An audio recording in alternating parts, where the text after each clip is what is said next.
dhammaan waxaan salaamayaa ummadda Soomaaliyeed meel kasta ay joogaan. Bacad salaam. Waxaan leeyahay maxaabiis la sii daayay hambalyo baan leeyahay labada dhinacba. Maxay ahayd dhalinyaradaas in badan bay ka maqnaayeen dadkoodii, ehelkoodii, qaraabadoodii, carruurahoodii iyo hooyooyinkood bay ka maqnaayeen intii reeralin ma maqan intii reerale. Waxaan leeyahay maxay ahayd maxaabiista la sii daayo. Dhibaato badan iyo dagaallo iyo dhib bay soo mareen dadkan qaar baa dhaawacay ahaa. Marka laba sano hadday ka maqnaayeen la soo daayay alxamdulillaah. Inan baan arkayay dhutinayo laba bilood sita. Wiilkaasna waxaan leeyahay hooyadiis waan arkayay oo qeyraysan. Laakiin waxaan leeyahay alxamdulillaah dhaha alxamdulillaah. Qaar baan raqiyo ruux lahayn meel mareen. Aalaaf kumaan basaa ku maqan. Marka isagoo miir qaba hada aragtay inuu dee soconayaba. Alxamdulillaah dhaha alxamdulillaah. Ilaahay mahad celiya. Kuway maanta raqiyo ruux toonay baa garanaya. Marka waxaan leeyahay dadkii dagaal geliyay dad khayr qaba ma ahayn. Dagaalka dadka ku furay ku bilaabay. Aakhira xisaabi jirtaa. Maxaabiistana waxaan leeyahay hala sii daayo dadka. Dadka dagaalka wadana waxaan leeyahay dagaalka joojiya, colaadda joojiya, duulaanka joojiya, Ilaahay ka cabsado. Adduunyada waa ogtihiin adduunku wax yar. Beritaa ka tegaysaa.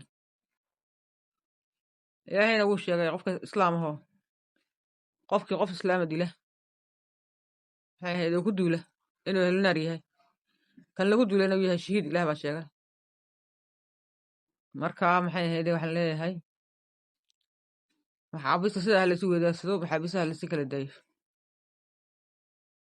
Hala sii daayo maxaabiista baan leeyahay. Inkastoo reer khaatumo dee aanay maxay ahayd qancayn iyagoo dadkii dhibaatada dul joogtay ay ahaayeen waa buwaanadii iyo cid walba laga laayay. Maxay ahayd halka badan loogu yimin bartooda. Maxay ahayd waxaan leeyahay waa adduunyo iska sii daayay aakhiraba maxay ahayd aan la garanayn wax lagu dhintay. Marka wixii maxaabiista la sii daayo baan leeyahay Puntland iyo Khaatumo wax dhex yaala ma jirto. Maxaabiista haddii la sii daayo maxay ahayd waa loo baahnaa in la sii daayo dadkii u dhimanayay u dagaalamayay Khaatumo in la soo daayo waajib bay ahayd.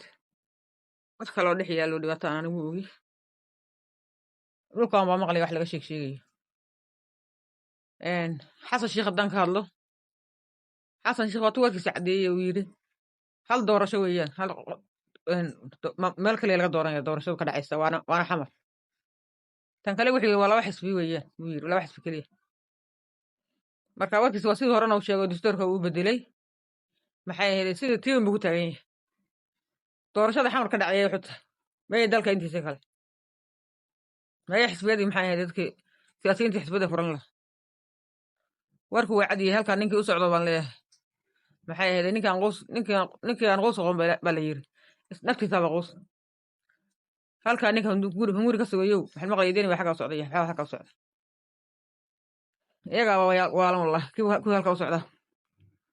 Waxaan leeyahay isku ceebeynina meesha tagina. Ama dowladnimada Soomaaliya laga bedel banaadir Muqdisho oo meel kale loo bedel.